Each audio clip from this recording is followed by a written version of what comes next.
En el medio de la noche, en el mar Báltico, dos barcos apagaron sus transpondedores. 2 días después del 26 de septiembre de 2022, los sismógrafos detectaron una serie de explosiones. Los F-16 de Dinamarca despegaron para llegar al lugar y encontrarse solo con burbujas de gas de 1 kilómetro de ancho. 3 de los 4 oleoductos que componían el Nord Stream 1 y el 2, los oleoductos que conectan Rusia con Alemania, una infraestructura de casi 20.000 millones de euros, acababan de estallar en burbujas.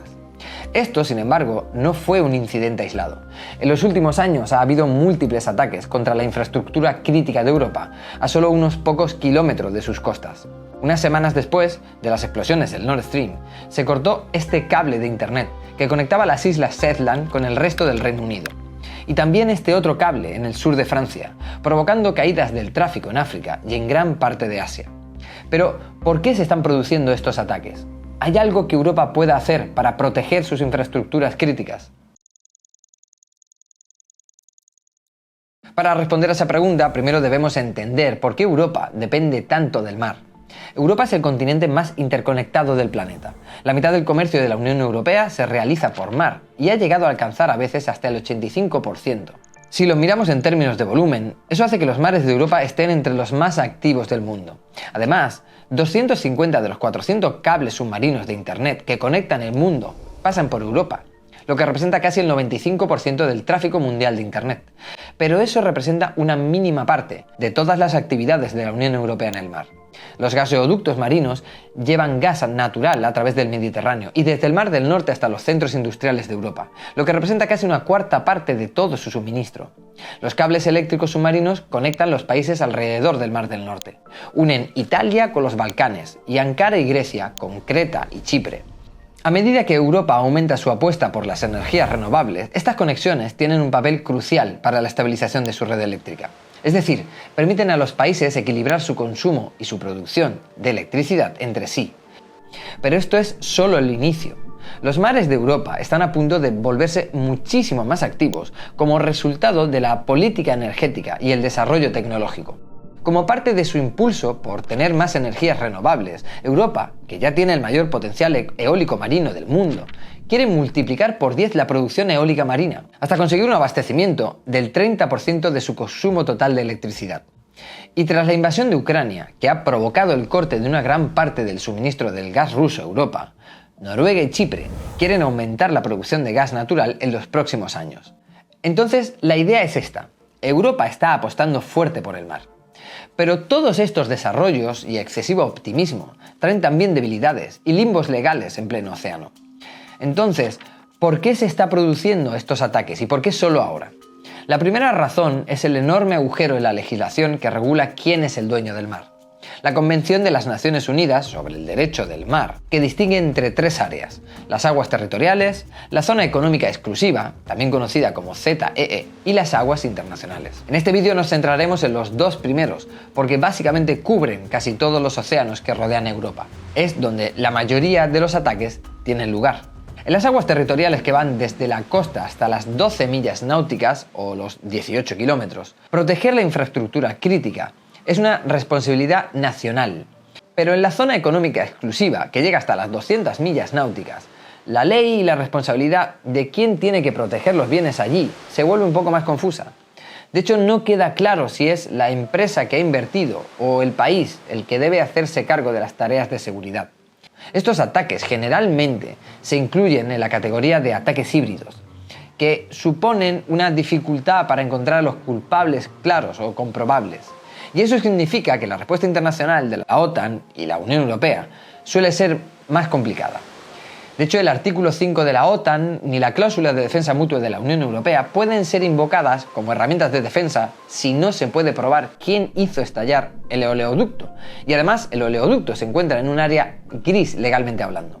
Es por eso que no debería sorprender que los ataques al Nord Stream 1 y 2 ocurrieran fuera de las aguas territoriales de Dinamarca y de Suecia.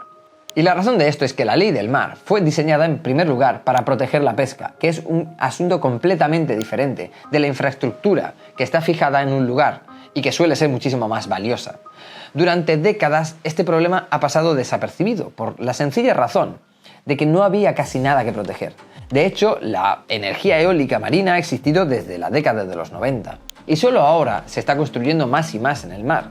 Además de eso, el miedo a la confrontación de los años de la Guerra Fría hizo que cualquier infraestructura en el mar, en su mayoría plataformas petrolíferas en el Mar del Norte, fuera relativamente segura.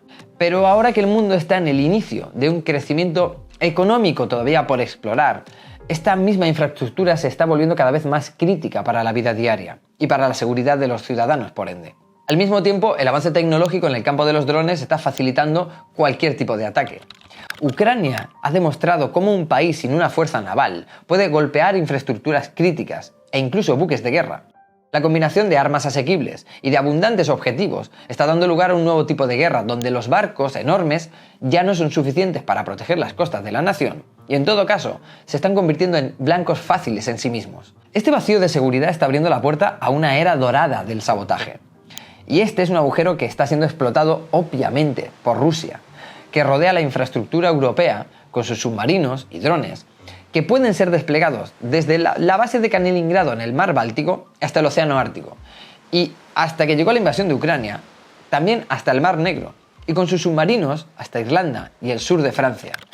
La ruptura actual de las relaciones podría durar décadas y podría hacer que Rusia amplíe sus operaciones de sabotaje, asestando golpes repetidos o críticos a la infraestructura europea. Pero Rusia no es la única amenaza aquí. Todas estas nuevas infraestructuras podrían ofrecer también cobijo para organizaciones criminales o terroristas y podrían convertirla en refugios seguros para laboratorios de drogas o para redes de tráfico de personas. La trama de Tenet se centra en una organización internacional secreta que opera desde un parque eólico marino en el Mar del Norte. Así que Europa ya esperaba este tipo de problemas. Y las amenazas a la seguridad de su infraestructura vital le van a obligar a vigilar y proteger miles de estructuras repartidas en millones de kilómetros cuadrados de aguas territoriales y de zonas económicas exclusivas.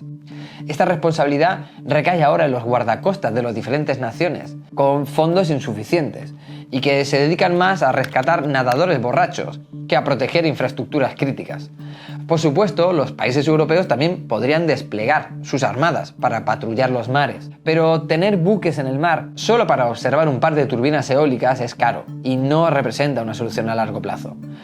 Esto ha quedado muy claro, tanto en la revisión integrada de 2021 del Reino Unido como en la revisión estratégica del 22 de Francia, que se centra en las amenazas híbridas y la guerra de aviones no tripulados. Esto se ha repetido también en las últimas compras de armas de Polonia, que se ha centrado en las capacidades de vigilancia. La fragmentación de los océanos de Europa significa que los barcos pueden entrar y salir de las jurisdicciones nacionales, y que la cooperación para monitorearlos se ve utilizada en parte por la falta de confianza entre los aliados.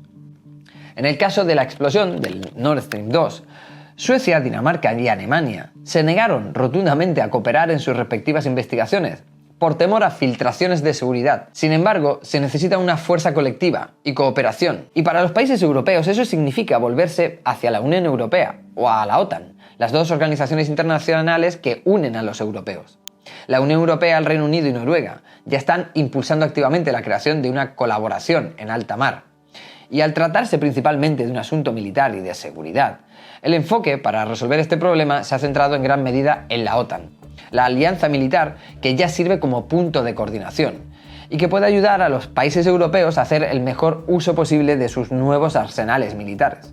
De hecho, esta coordinación ya ha comenzado, con grupos de trabajo de la OTAN que ahora patrullan los mares del norte y del Báltico, pero esta fuerza solo llegará hasta donde llegue la confianza entre los diferentes países y hará poco por proteger la infraestructura de las amenazas del sabotaje interno por parte de los propios miembros de la alianza, algo que en todo caso permitiría la remodelación completa de las cadenas de suministro con solo presionar un botón. La infraestructura de contención, como por ejemplo un Nord Stream 2 reconstruido o un cable eléctrico que conecte Chipre con Grecia, podría estar expuesto a daños prematuros o funcionamientos defectuosos, pero a medida que Europa expande su infraestructura crítica en alta mar, sus miembros deberán trabajar juntos para defenderlos de manera efectiva.